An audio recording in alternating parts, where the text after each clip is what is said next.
The release of the Spider-Noir TV series has left a strong impression on superhero fans. At the very least, it helped many of us forget the disappointing ending of The Boys' final season. Before diving into the story itself, let's talk about Amazon's bold decision to release two different visual versions of the series right from the start: authentic black and white and true full color. What? You might think the black and white version is nothing more than a simple filter slapped on in post-production to make the show look darker and edgier. Not at all. What? This creative choice fundamentally changes the way viewers perceive the series, both visually and psychologically. Many people have argued that the authentic black and white version is the definitive way to experience the entire show. Why? Because it fully embraces the chiaroscuro lighting technique, a signature element of 1950s film noir. By eliminating color entirely, the director forces our eyes to focus on light and shadow, from the dark silhouettes cast across the walls to the cigarette smoke drifting through the air. Nice. The absence of color perfectly reflects Ben's worldview at this point in his life. A bleak world stripped of hope after World War I, where the line between good and evil has faded into an endless gray moral landscape. If there's one cinematic technique capable of making audiences feel uneasy and tense without showing a single drop of blood, it's the Dutch angle. In Spider-Noir, these tilted camera shots are intentionally overused, and they work so effectively that viewers become captivated without even realizing it. In cinematic language, a level frame tells our brains that the world is stable. But tilt the camera just a few degrees, throw the horizon off balance, and suddenly it feels as though the entire world is about to slide into the abyss. Throughout this series, those tilted shots symbolize the instability of both this universe and Ben Reilly himself. Don't forget that Ben isn't the optimistic teenage Peter Parker we're familiar with from the main universe. Okay. He's a war veteran suffering from PTSD, haunted by the loss of the woman he loved, and constantly numbing himself with alcohol just to silence the human side of himself. The Dutch angle reflects the drunken, disoriented perspective of a man caught between becoming a hero and descending into a monster.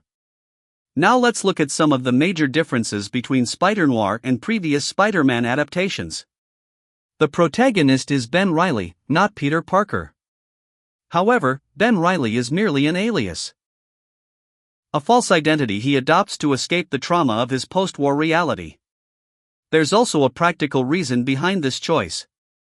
Using the name Ben Reilly allows the filmmakers to avoid violating Marvel's character integrity guidelines, which generally prohibit Peter Parker from smoking, abusing alcohol, killing people, and many other restrictions that aren't worth listing here. He also chooses the alias the Spider instead of Spider-Man, emphasizing that he becomes a vigilante because he enjoys the fight itself, rather than trying to balance an ordinary life with the responsibilities of being a superhero like the Spider-Man we've always known. Even the origin of his powers is different. Instead of being bitten by a radioactive spider, he's bitten on the hand by a mutated soldier. Some fans believe Ben Reilly may suffer from dissociative identity disorder, since he repeatedly performs actions he later can't remember, including revealing his identity as the Spider to his secretary and close friend, as well as experiencing nightmares where he confronts another version of himself. However, compared with Moon Knight, the evidence isn't yet convincing enough to draw that conclusion. The horror elements reach their peak in Episode 6. Are you serious? Previously, Spider-Man's darker moments mostly revolved around iconic villains like Green Goblin, Dr. Octopus, or Mysterio. But Spider-Noir boldly embraces disturbing imagery to portray Ben's severe psychological trauma, including the terrifying man-spider transformation and several examples of body horror. This may even serve as psychological preparation for fans ahead of Brand New Day, scheduled to release in August 2026, suggesting that Spider-Man's future journey will become even darker and more horrifying. Ow. His superpowers are also fundamentally different. His version of Spider-Sense doesn't warn him of imminent danger. Instead, it only activates when he's close to discovering important evidence or meeting a key witness connected to an investigation. That's why he can be taken down so easily with nothing more than a simple tranquilizer injection. So, does the Spider-Verse exist in this series? Based on the opening narration of Episode 1, it seems almost certain that the Spider-Verse does exist in this universe. The mysterious person who encountered Ben Reilly several years earlier was most likely Miguel O'Hara. For reasons we still don't understand, Ben was never chosen. That means fans can probably relax. This TV series doesn't appear to be heading toward another multiverse storyline. Instead, it seems committed to exploring the character of Ben Reilly and his world on its own.